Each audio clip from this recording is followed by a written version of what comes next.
اعوذ باللہ من الشیطان الرجیم بسم اللہ الرحمن الرحیم۔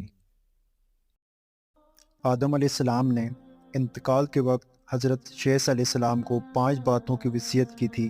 وہ کون سی باتیں تھیں؟ آئیے جانتے ہیں۔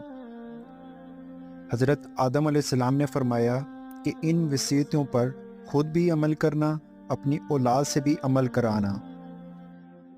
نمبر 1 ہے شیث، دنیا سے دل نہ لگانا۔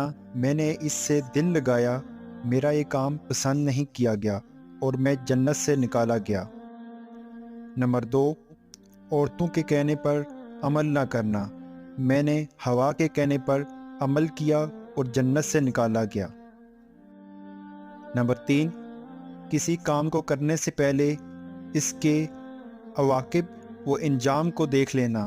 اگر میں اپنے کام کے عواقب پر نظر رکھتا تو ان مصائب سے دوچار نہ ہوتا جو بعد میں مجھے برداشت کرنے پڑے۔ نمبر 4 جس کام کی طرف طبیعت راغب نہ ہو اس کو نہ کرنا، کیونکہ گیہوں کھاتے وقت میرے دل میں اضطراب پیدا ہوا تھا، لیکن میں نے اس پر توجہ نہیں دی اور نتیجتاً مشقت برداشت کی۔ نمبر 5 جو کام یا مرحلہ پیش آئے اس میں دوستوں سے مشورہ کرو۔ اگر میں ملائکہ سے مشورہ کر لیتا تو ان مصیبتوں سے محفوظ رہتا۔